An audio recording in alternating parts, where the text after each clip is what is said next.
Can I call the meeting to order, please? Yes. And welcome. It's great to see such a group. And I have a feeling it's because of our esteemed speaker tonight. And we're really happy to have you all.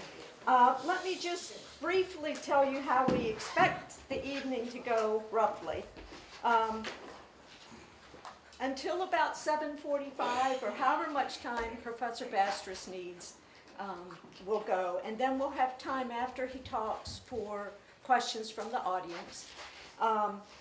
After that, we'll have a short break for people to get coffee, and then we'll have a business meeting. And I passed out, hope everybody got an agenda, or we can pass them around.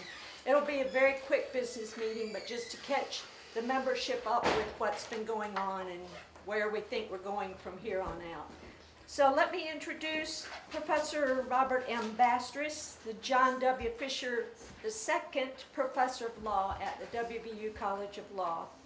He teaches courses in constitutional law, West Virginia constitutional law, and employment discrimination. He's published the definitive book on the West Virginia Constitution, appropriately titled The West Virginia State Constitution. A lot of imagination. It's in its second edition now. And among other things, the book describes amendments that have been ratified and added to the Constitution. So it's going to be real interesting to hear about that. I think that's all I really need to tell you, and I'll turn the floor over to Professor Bastress.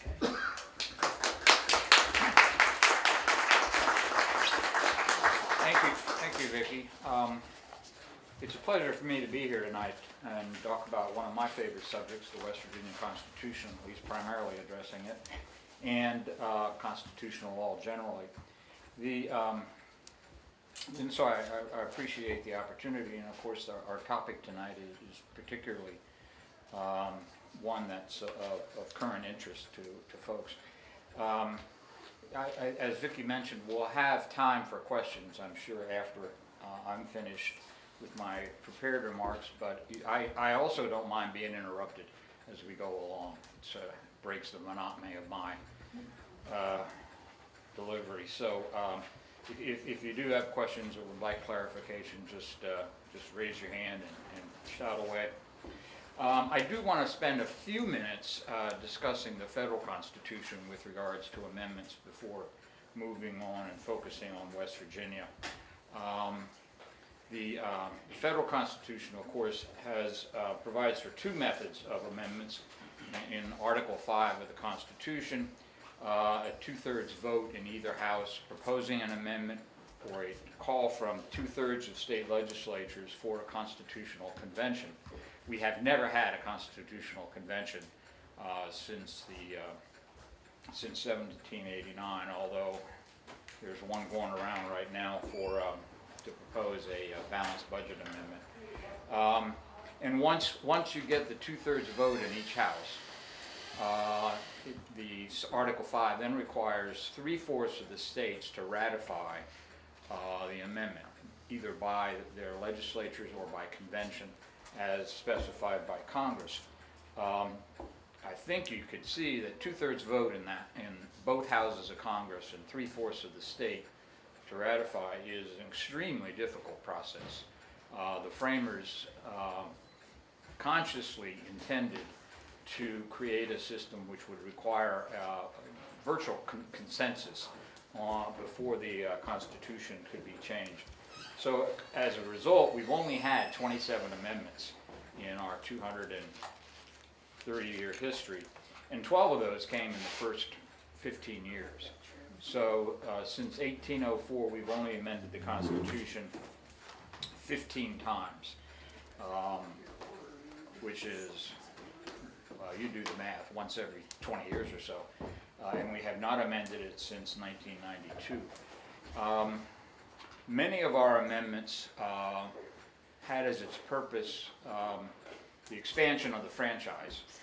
The 14th Amendment's Equal Protection Clause has been used to protect a lot of different voting rights. The 15th Amendment, of course, guaranteed the right to vote regardless of race. The 19th Amendment gave the right to vote to women. And the 24th did away with poll taxes for federal elections, and the 26th guaranteed all those over the age of 18 the right to vote.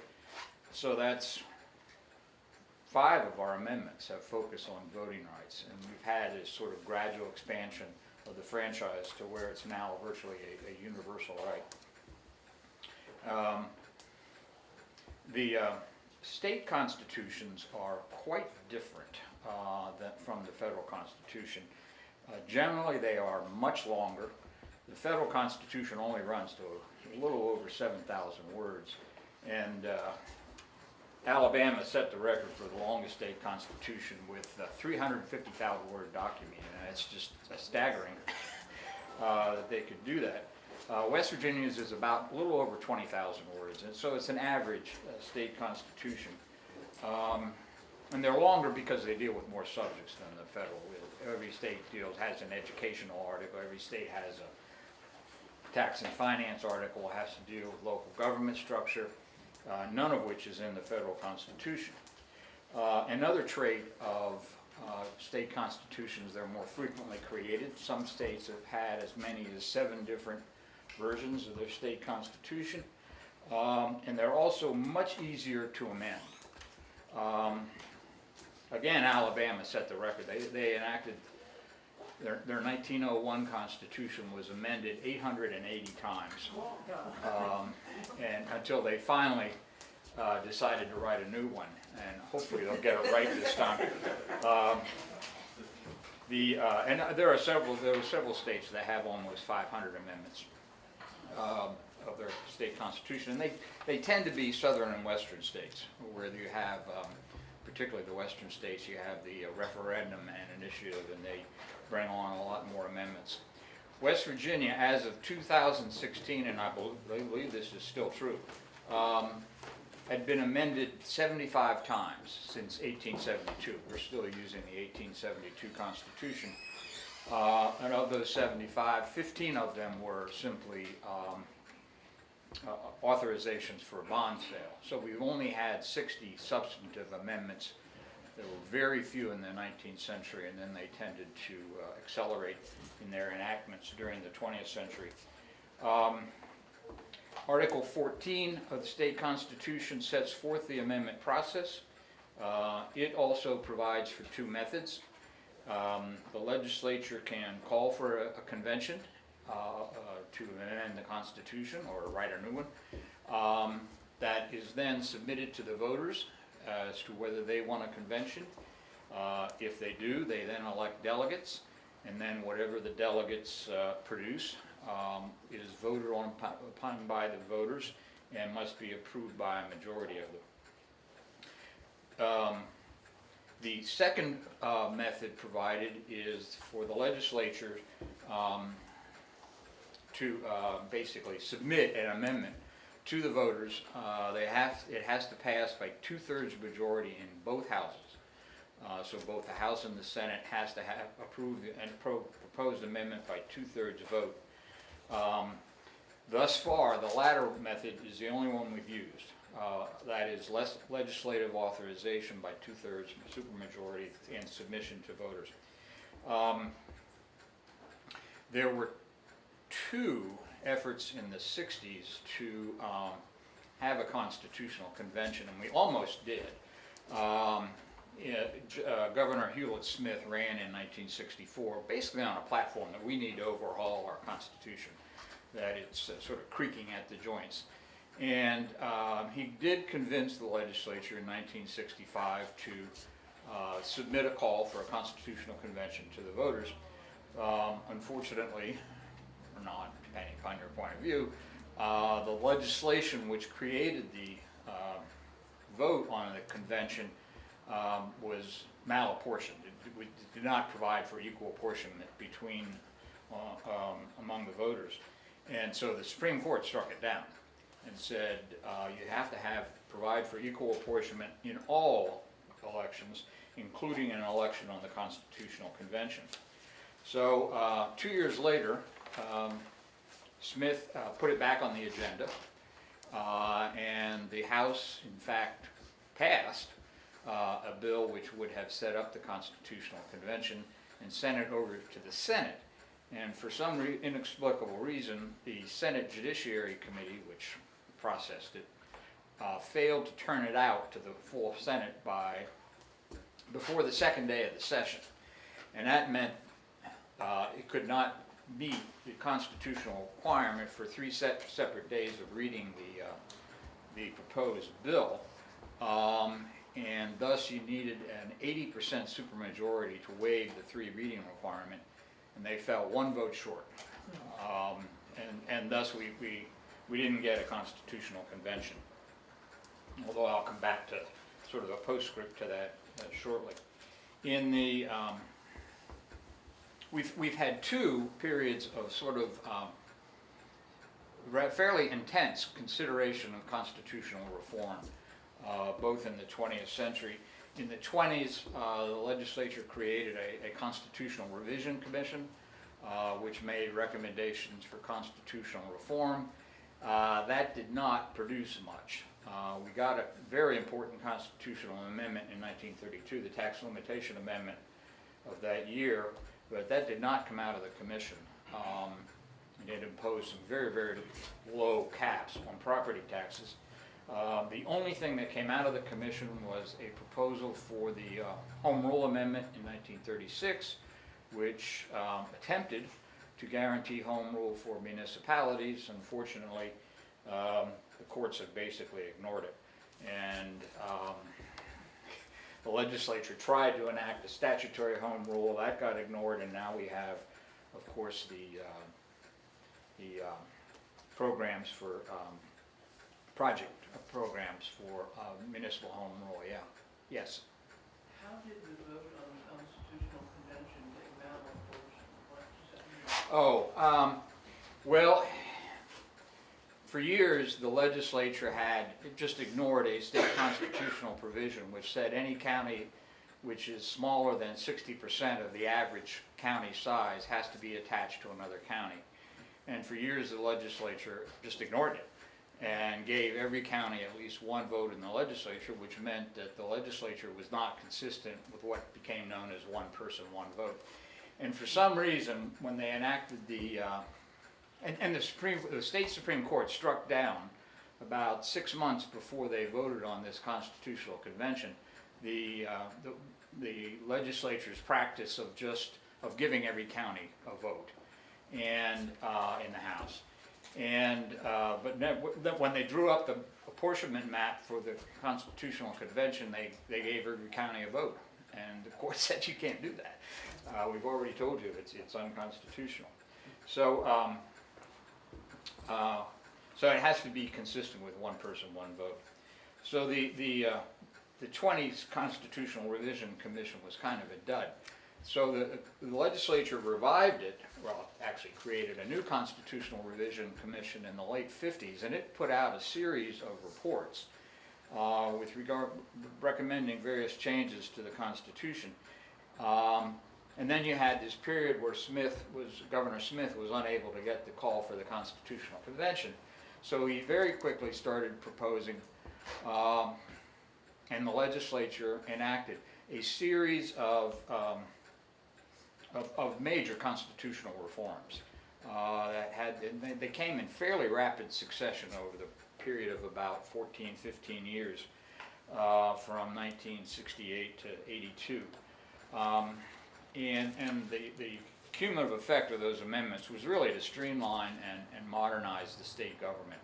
And it relieved the momentum or the pressure to call for a brand new constitution, that these amendments basically did the trick. And the first of those was the Modern Budget Amendment of 1968, which created an executive budget. Previously, the budget was prepared by the Board of Public Works. The 68 Amendment did away with that. It gave the governor a very generous line item veto power. And pursuant to that power, the governor in West Virginia has rather substantial powers as governors go. One of the highest in the country in terms of the degree of power our governor has. The amendment also limited the legislature's ability to exceed the governor's revenue estimates and provided a rather detailed budget process that assigning various responsibilities between the executive and the legislature, and to some extent the judiciary, which I'm going to talk about later. So that was followed 2 years later by two amendments. One was the Legislative Improvement Amendment of 1970, which did two things of some significance. First, it provided for annual 60-day sessions. Prior to that time, and we've gone through several variations on the frequency of legislative terms, but leading up to 1970, we had used the practice of having a 60-day session in odd number years and then a 30-day session in even number years, in which the legislature could only address matters that the governor had identified. So that changed with 1970, when we then went to 60-day annual sessions, which of course we continue to have today, for better or worse. And the second thing the Legislative Improvement Amendment did was to create the Citizens Legislative Compensation Commission, which this commission is authorized by the amendment to make proposals with regards to legislative pay raises and benefits. Prior to 1970, and since the 1872 Constitution, the only way you could provide for a legislative raise was through a constitutional amendment, because the 72 Constitution said legislators are going to be paid X number of dollars a year. I don't remember what it was, 500 or something like that. And so a constitutional amendment for a legislative pay raise is not real popular, and they had a very difficult time doing that, and we'd only had 2 pay raises in 100 years. So I'm glad that's going away. So they created this commission that would sort of remove that determination from the political process, and also make it easier to get a pay raise. The second amendment that year, the legislature wanted the governor's support for the Legislative Improvement Amendment. So what they did is basically they offered Arch that if you support our Legislative Improvement Amendment, we'll authorize you to run to try to succeed yourself. In other words, it's called the Gubernatorial Succession Amendment. Prior to that time, the governor could not succeed himself, and so they got Arch's support, which of course he jumped on, by giving him the opportunity to run for re-election in 1972. And of course he did, and he won. So those two amendments address both executive and legislative concerns. It was followed in 1964 by the Judicial Reorganization Amendment, which rewrote Article 8 of the Constitution and created what's called a unified judiciary, which means it's sort of the judicial branch is a pyramidal structure with the Supreme Court and the Chief Justice at the top. And then the amended Article 8 gave the court rulemaking and administrative powers. And their rulemaking powers supersede any efforts by the legislature to dictate rules with regards to the operation of the courts. And so it really made the Supreme Court the supreme power with regards to both the structure of the judiciary and its administration. That has been realized in a lot of different ways, including the court's total power over creation of rules of evidence and procedure, both criminal and civil procedure, and the like. The amendment also created the court administrator position, which helped, again, the efficiency of the judicial system. It also conferred some administrative powers on chief judges in the circuits. They are responsible, again, for sort of running their circuits. and we did away with the JP system, which had a lot of problems, both in terms of delivering fairness as well as a rational decision-making process. And in its place, we set up the magistrate court system, which involved countywide magistrate courts, which operate much more efficiently and fairly than the old JP system. It was a major overhaul of the judicial system. So in about 1968, 74, 6-year period of time, there were major changes made to the budget process, the legislative branch, the executive branch, and judicial branch. As I said, thus relieving the momentum for constitutional convention. The next development was 1982, next significant development.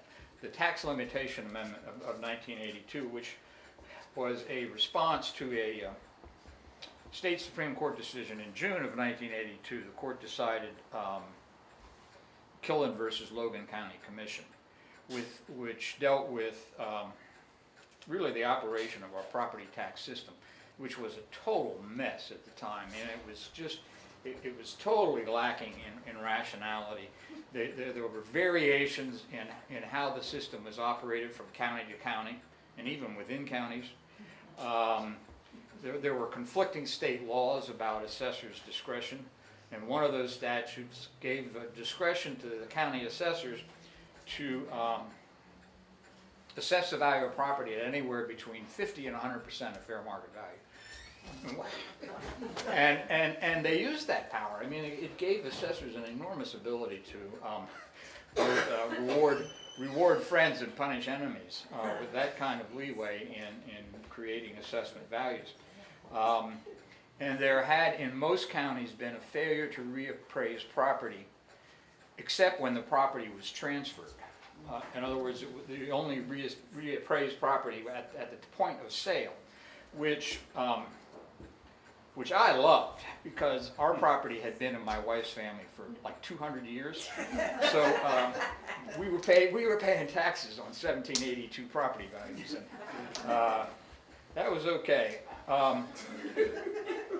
But the effect of the Killen decision was to, I should add, the court addressed this situation, described all of the irrationalities, and then held that the provision in Article 10, Section 1's requirement that property be taxed in proportion to value meant it had to be assessed and taxed at fair market value. And most places were like assessed at 50 to 60% of fair market value, so everybody's taxes were going to go up through the roof, up to 40 to 50% increases in property taxes. Well, that got the legislature moving, and in very uncharacteristic efficiency, put on the ballot that November a proposed tax limitation amendment, which accomplished several salutary things. One, it rationalized the whole property tax system, which I said had been operating in wildly divergent ways. It called for a uniform statewide property assessment rate of 60%. So instead of having all these county-to-county variations, everybody would be assessed at 60% of fair market value, which the legislature could not raise without a 2/3 vote in each house. And it hasn't done that.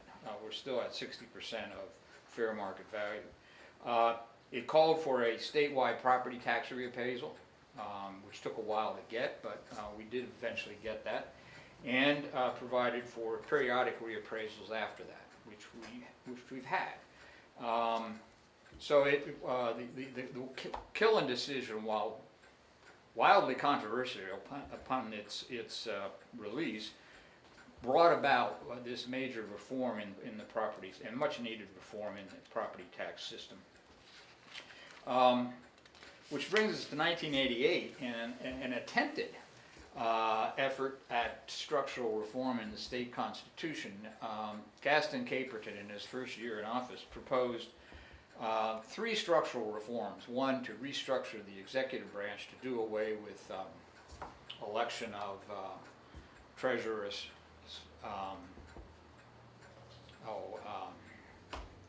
assessor, ag commissioner and the other guy.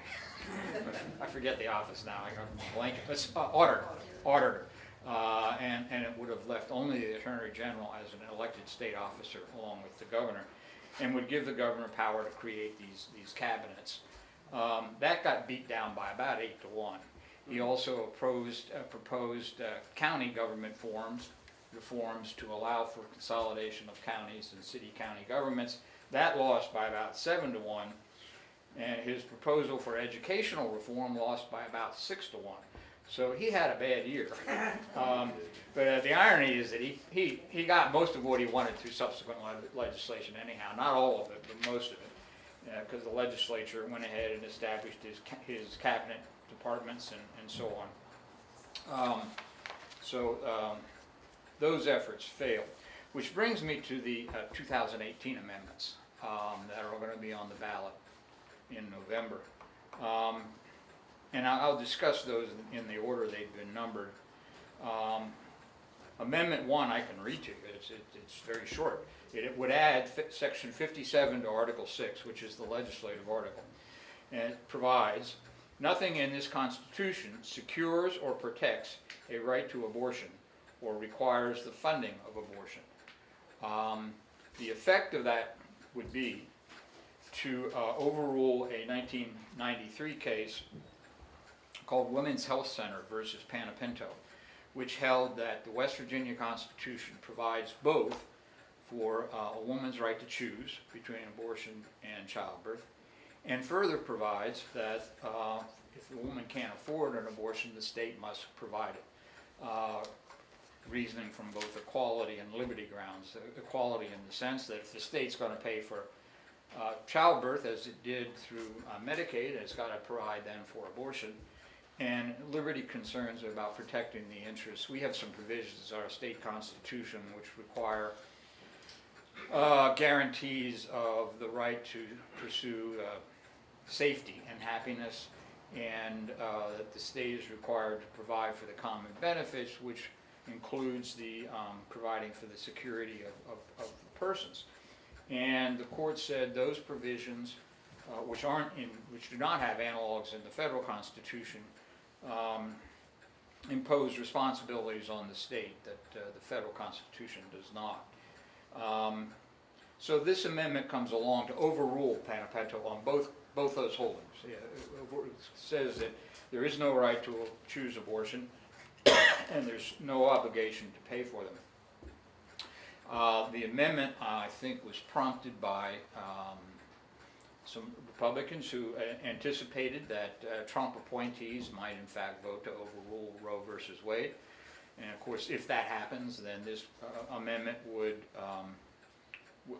could come into play. Roe versus Wade would still, even with this amendment, would still rule. I mean, the federal law preempts state law.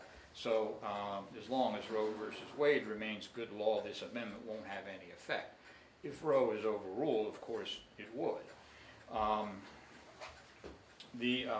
And to be honest, I think the amendment was also a Republican strategy to get out the Republican base to vote in November. I think my sources tell me at least that was what was behind it. Amendment 2 is the Judicial Budget Oversight Amendment, designed to amend Article 6, Section 51, which had mentioned earlier the Modern Budget Amendment. The Section 51 currently provides that the judicial branch creates its own budget and submits it to the legislature, and then it's provision for submission to the governor. And neither the legislature nor the governor can change it, cannot reduce it anyhow. And so it gives the judicial branch total control over its budget, which, by the way, does not include judicial salaries. Those are separately provided for by statute. I should also say that, and this proposed amendment does not change this, that Section 51 also says that the legislature shall submit its budget, i.e. for the operation of the legislative branch, and the governor can't change it either. So both the judiciary and the legislative branches create their, under current section 1, create their own budgets. And the amendment proposes a couple changes. One, it would provide that the legislature may, this is by implication, may decrease the judicial budget.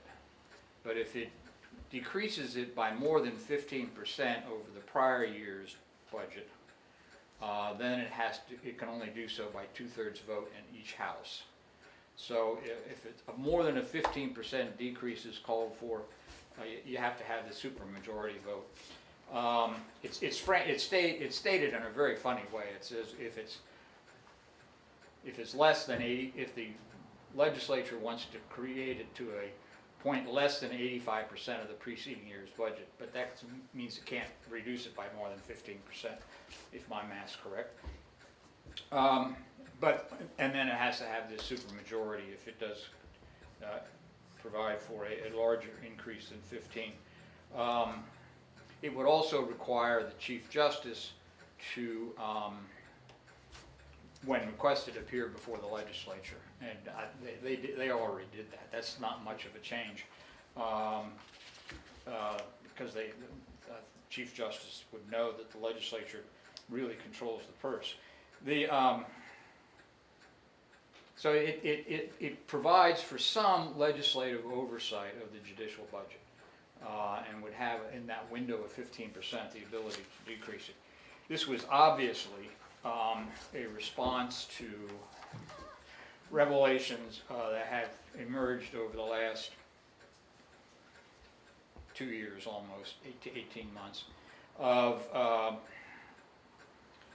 what were perceived as excessive spending by the court, particularly in office remodeling, and the unaccountability of the justices with regards to using state property for personal use, which of course got 2 of the justices into criminal problems.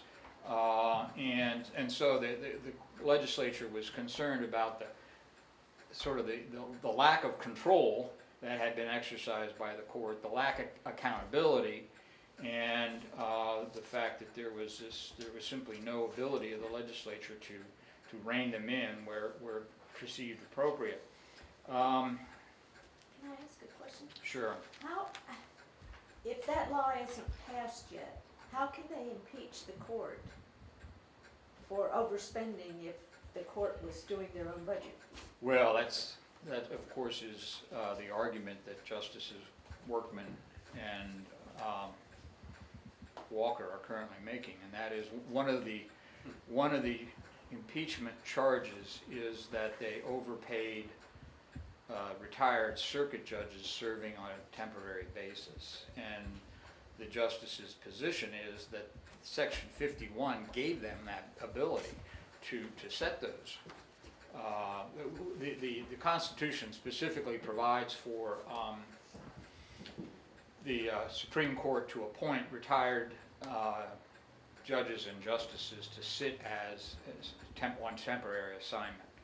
And then they say that it also gives them the ability to set what they should be paid for that. And that's not a weak constitutional argument, in my opinion.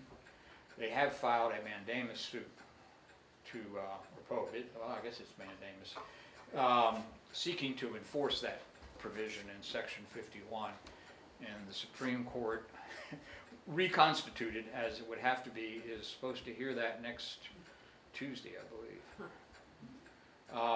The charges about the court overspending have some irony to it, because for years the court was notorious for its frugality, and it's only been about the last 5 years that these concerns have cropped up.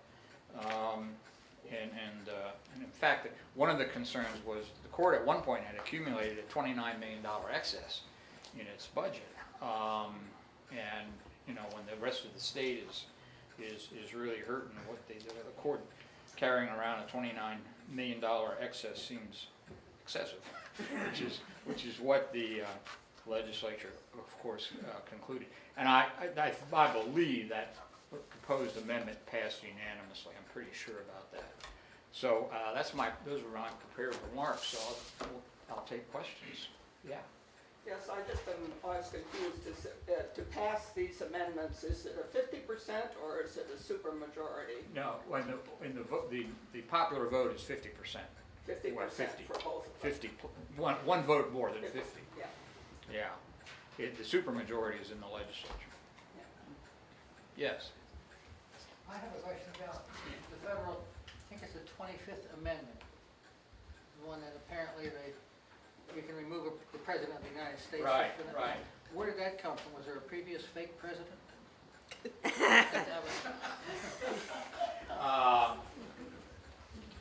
I think that was a reaction to the fact that President Roosevelt, it was not enacted immediately after Roosevelt's term, but was some years later. There was concern that the American people were not aware maybe of the extent of his health problems. They did not impair his ability to behave rationally and to think and to perform his job duties, but it did raise the issue of what do we do if the president loses it, basically, or never had it. And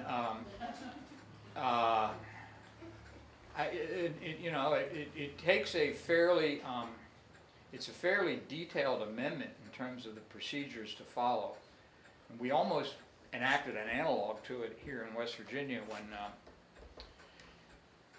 this was several years ago when Manchin resigned to go to the Senate, and there was some examination given to whether we want to create a more specific constitutional amendment to deal with gubernatorial successors in case of vacancies, because our provision was pretty lacking in detail. And then there was fairly serious discussion about creating a proposed amendment, and it would not be a bad idea for us to do that. But I'm not sure there's some concern about whether the 25th Amendment is workable. For example, the current political situation is such that the amendment would have to be triggered by either a majority vote in Congress or by the Vice President, as I recall. And for example, that won't happen in the current political climate. So, so whether it's actually workable remains to be seen. Yes. I wasn't sure whether I heard correctly, but you said that if that amendment number 1 passes, it will really not have any impact unless Roe v.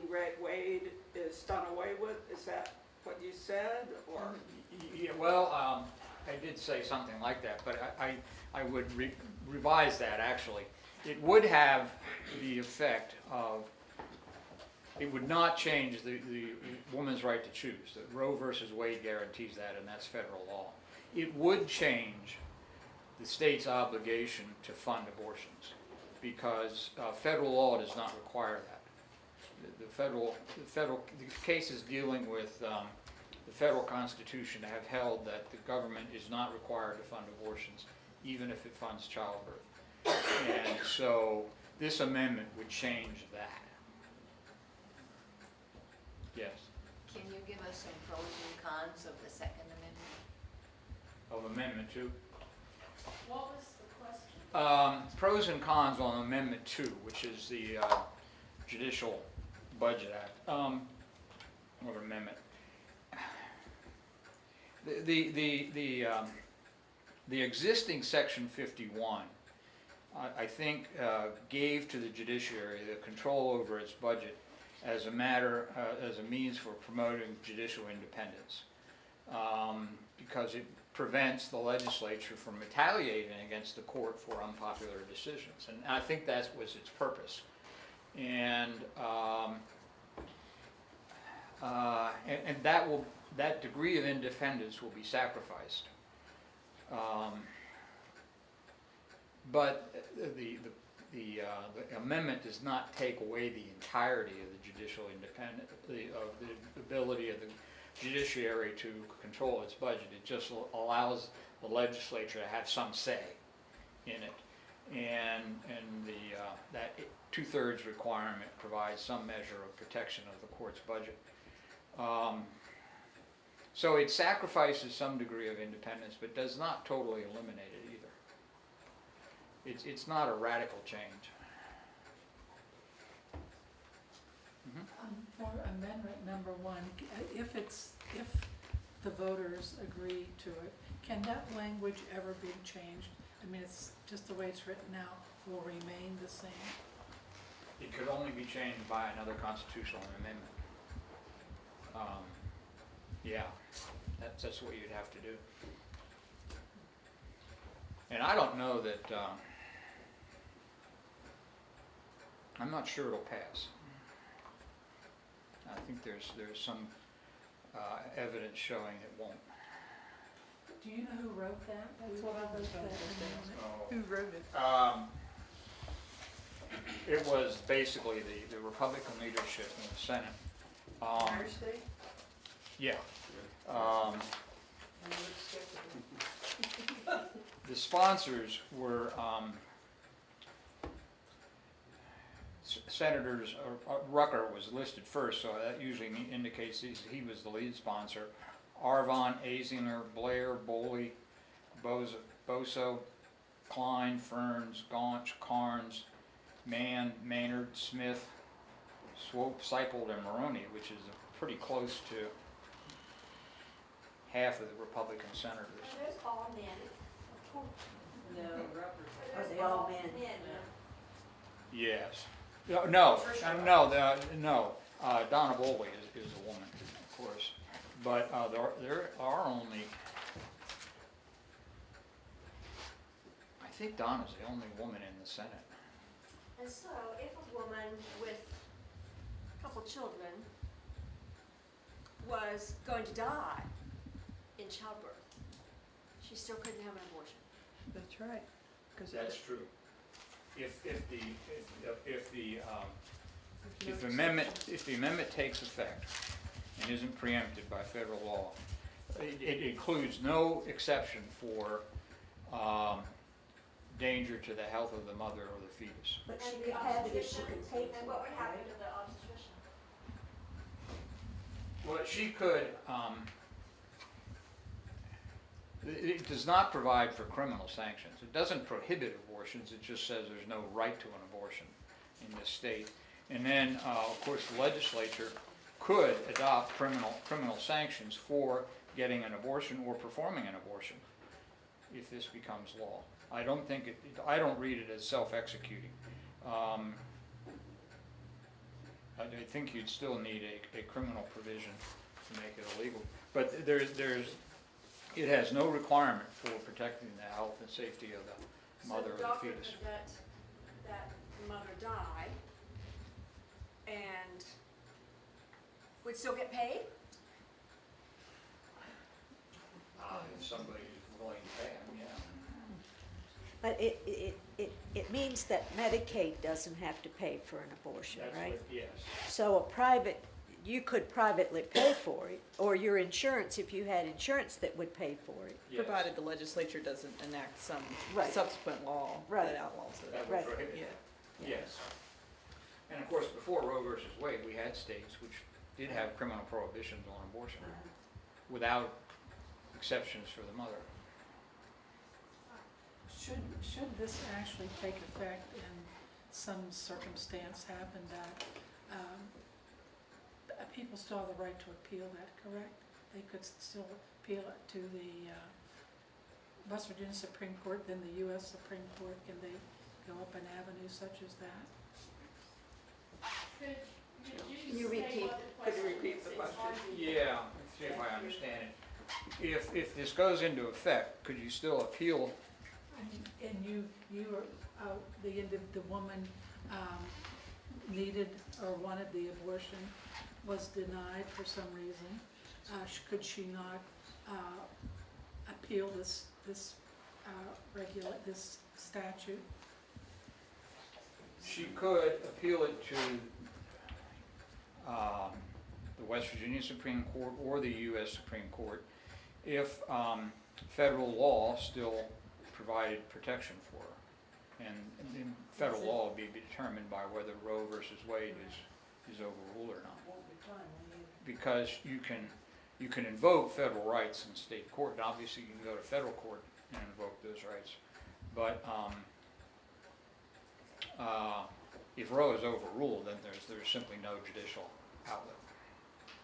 But if it's not overruled, does she have to appeal to the court in order to have an abortion, or could she just have an No, Roe would give her the ability to have an abortion anywhere in the country, including in West Virginia.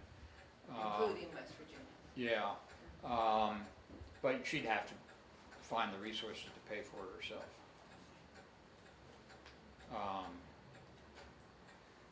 And I don't have any idea what abortions cost. It's cheaper than childbirth, I do know that, which makes the decision by Medicaid to fund childbirths and not abortions. It's a rather expensive choice for the government to make, both in terms of the immediate cost of childbirth, not to mention the cost of paying welfare for the child. Bill? I'm confused. Is Medicaid, can the state use Medicaid funds, or is that prevented by height or something? The state sets its own rules can set its own rules on Medicaid, so long as they're consistent with federal law. And I don't actually know what the current status of federal law is on that. You mentioned the Hyde Amendment, which prohibited the use of any Medicaid funds, but I don't know if that's still around or not.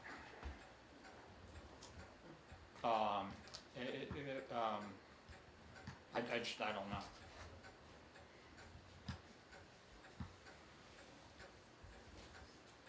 Would you say this falls heavily on low-income people, women, more so than?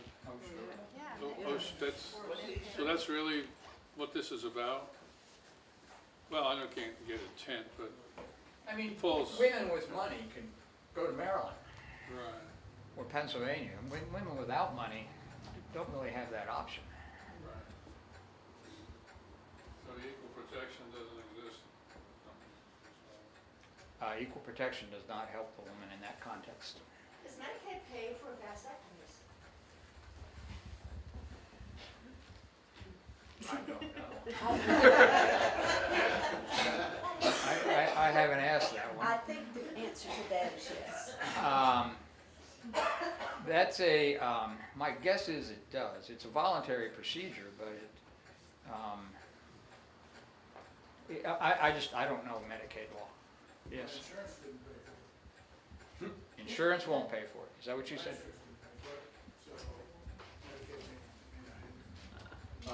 It's an optional thing like facelifts. Yeah.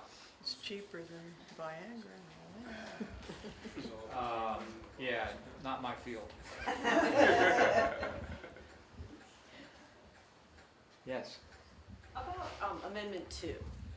So how does the Supreme Court currently it submits its budget to the legislature, right? And the legislature, currently they can't really change it, right? Right. They just have to give them the money. Right. So is it done by line item or by bulk amount? So when you say they can now reduce it by 15%, they say yes, no, you can't buy couches, yes, you can't have a drug court, no, you can't do this, or is it just like, no, we're cutting it? No, it's itemized. Okay, so it would be, they can now cut a particular line item by 15%, or? I think How's that it's the 15% is the total amount compared to the Okay. preceding year's judicial budget. Because it just wasn't clear to me, I just looked again at how it was written, it's not clear how that would prevent them from frivolous spending, really. Do you know what I'm saying? It just looks like they can cut their budget, but it can't determine how they spend their budget. Or does it? See, that's what I'm not clear on. I would think, and the amendment does not specifically address that. It really doesn't. But I would think that the legislature could decide which items they want to cut. Okay, but they can only take it down to 15%. 85% of what Yeah, was the previous. without a supermajority. Okay, but they could take it down an unlimited amount with a supermajority? Yes, So they could axe, like if they decided drug courts weren't necessary, they could axe that completely, cut that to zero? yes, yes. Okay. I think There's some irony there in that the court was, the Supreme Court, in early 2017, it eliminated the funding for the Access to Justice Commission pleading poverty, and it was seriously considering cutting back on drug courts, which is one of the best programs we've come up with to deal with the drug problem. And the legislature does not fund drug courts. That all comes out of the judicial budget. So, just generally, how do other states handle the balance of powers here and yet still have some oversight and keeping things from happening like what we just Well, did? I can tell you this, that at the time they were considering Amendment 2, the proponents of the amendment were saying that West Virginia was the only state that didn't provide for some legislative oversight of judicial budgets. So it's common. And to my knowledge, well, let me put it this way, I do not know of any other state that has a similar provision. It is certainly not true of the federal system, where Congress controls the Supreme Court's budget and the judicial budget generally. Historically, it has not used that power to try to control the court in any way. It has used some other tactics at times, but not the budget power.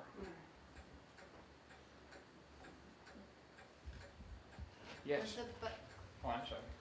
Does the budget, I mean, they have control of all, the Supreme Court has control of all the courts on down through the state, right? Yes, And so that budget is about that. It's about Yes. all of those courts Yes. and all of this and all of important stuff, other Oh, than yeah. just your Yeah. office. yeah. Oh, no, Decoration. no, the judicial budget includes everything from the magistrate courts on up. And so it would include, it does include the drug courts, it does include a few counties have veterans courts. It includes, paying probation officers and parole officers. Well, I'm not sure about parole, that might be corrections. But it pays for all of that associated with the court system. So this amount that they were spending on their offices and things, was that very much compared to the whole budget? No. It was, I think the entirety of the remodeling totaled something like 1.1 million. I think that's right, and that's piddling in the scheme of the overall judicial budget. It was irresponsible, and people were justifiably angry about it. But it was not a particularly large expenditure. And it wasn't like they were taking money away from drug court to pay for a sofa. I mean, it was, ultimately- they were threatening to do that, but, They're crying poverty. which they were. that's true, yeah. And that's Yeah. really You said Yeah. that they had some sort of a discretionary thing that was supposed to support people who are low income to be able to access the Supreme Court. I couldn't quite hear you. Oh, sorry.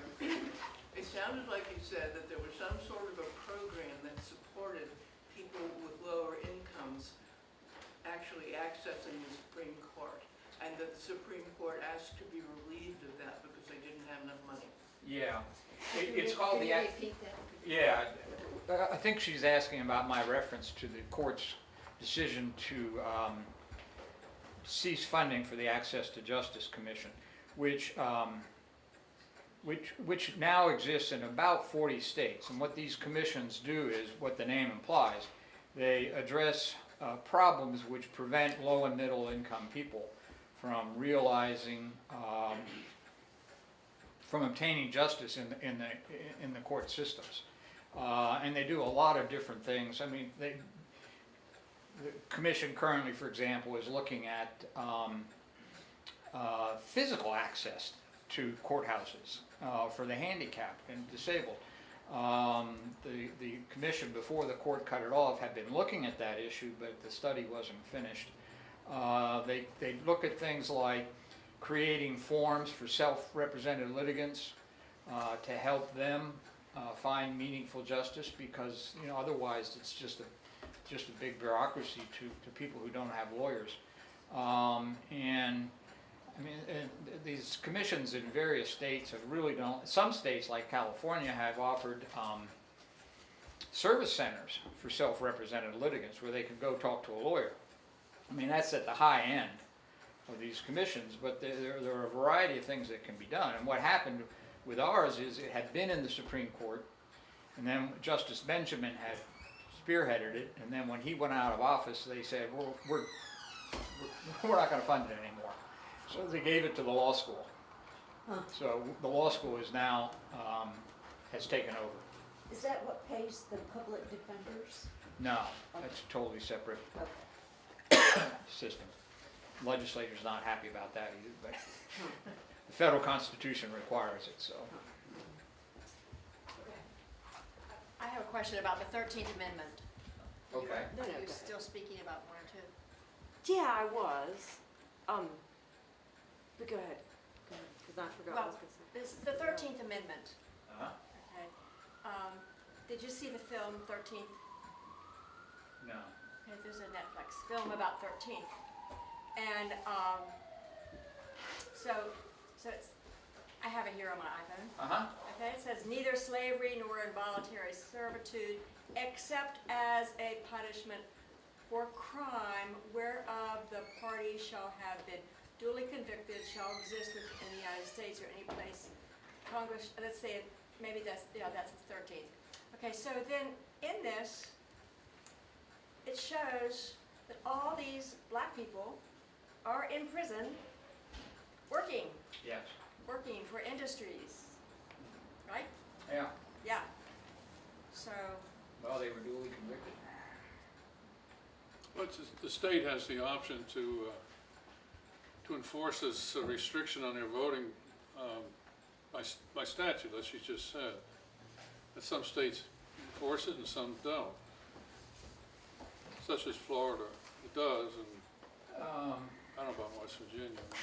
There's very little case law on the 13th Amendment.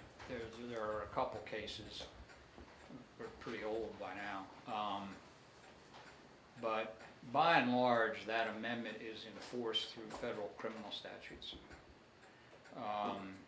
dating back to shortly after the amendment was ratified. I think the amendment was ratified in January of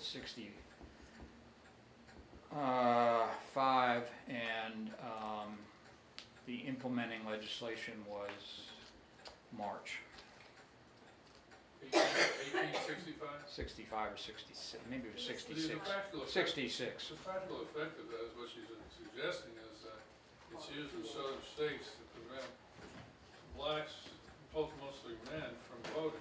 They're deprived of their civil rights by this provision. Yeah, well, and also working while they're in prison. yeah, felon disenfranchisement laws were challenged in the 70s, and somewhere around 75, the Supreme Court decided a case called Richardson versus Ramirez, which upheld the felony disenfranchisement laws on the theory that it was an equal protection argument. And the thinking on the court was that the Section 2 of the 14th Amendment specifically recognizes the right of states to take away the vote for those who participated in rebellion or are convicted of another crime, another felony. And that was read to be a specific authorization in the amendment for felony disenfranchisement. And of course, West Virginia had a statute or a constitutional provision for several years which did in fact disenfranchise ex-Confederates, which we can't do, which was outlawed in the 72 Constitution. So in this state, can felons vote after they've served their? Yes, yes. That's not required. States may opt to make it a lifetime suspension, but whoever mentioned this, the southern states, those felony disenfranchisement laws are quite common. And they have this substantial impact on election outcomes. I suggest people who are interested look at the Netflix 13th. Amazing.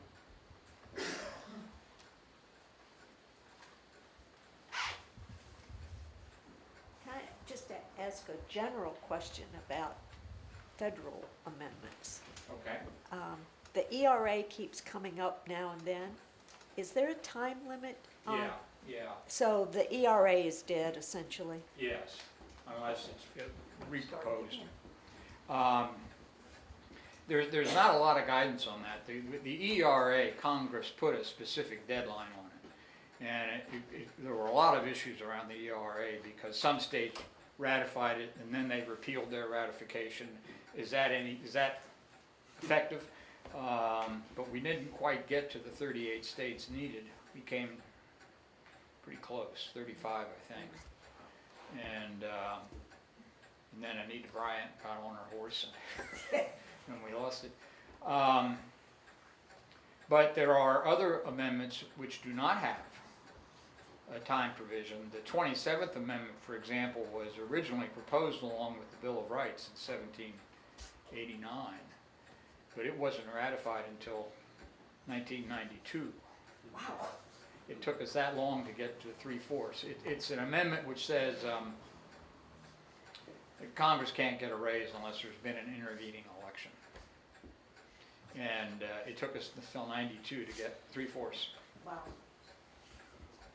200 years. And it's unclear, I mentioned earlier this, I think we're up to around 32 states now that have endorsed a constitutional convention for a balanced budget amendment, but I think Congress would still be able to say whether that was compact enough in time to be effective. So that's all subject to academic debate at the moment. And that's a really dangerous thing to have happen. Amen. Right now it is. Did you have a question? Yeah, I did. I'm still thinking about Amendment 2. Okay, so who's gonna look at this in the legislature now that they're gonna have, if they're gonna have oversight over the Supreme Court budget? Who's gonna look at that? Like a committee, the same committee that looks at the state budget, would you imagine? I or- assume it would go to finance. So it's gonna be another extra thing that's a very powerful committee. Yeah. I mean, that's really powerful then. Yeah, I mean, the finance committee, It is anyway, but now you're adding a whole third branch of government now is under their, you know what I'm saying? That's significant. I mean, the finance committee reviews every department's budget. And now a third branch of government Yeah. gets to, that's a Right. lot. That's all. Okay. It's gonna pass, right? I mean, it's gonna pass. It will There's- pass, There's no, yeah. I don't like it. We have time for just maybe one more question. Are there any more? There was a letter to the editor about the two Supreme Court judges, Workman And Walker. and Walker, about how perhaps, just the question, I can't remember what it said, but it raised the question of, were they trying to get the women off the Supreme Court by adding them? I think the primary motivator was get the Democrats off. And they couldn't get rid of Workman without throwing Walker under the bus. Because if they get rid of those two, they will be replaced by a Republican governor.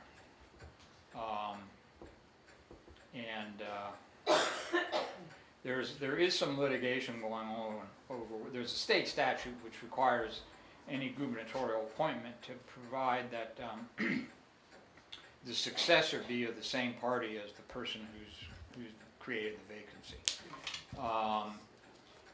But it's not clear that applies to the Supreme Court because they have now gone to nonpartisan elections. So I think the Republican Party's strategy was to, well, let's get rid of as many Democrats as we can. And there were 3 on the court at the time, Davis, Workman, and Ketchum. And of course, Ketchum was forced to resign. And then Davis opted to, so it means they only have 1 to go. Okay, thank you very Okay, much. thank you all.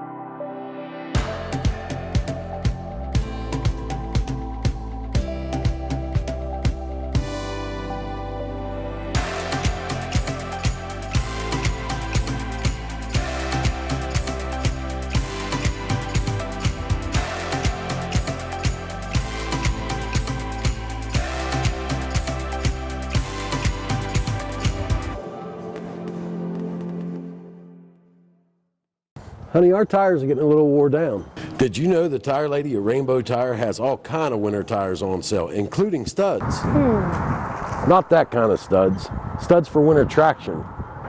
And while we're there, we can get a front end alignment for when you ran off the road chasing that deer a couple weeks ago.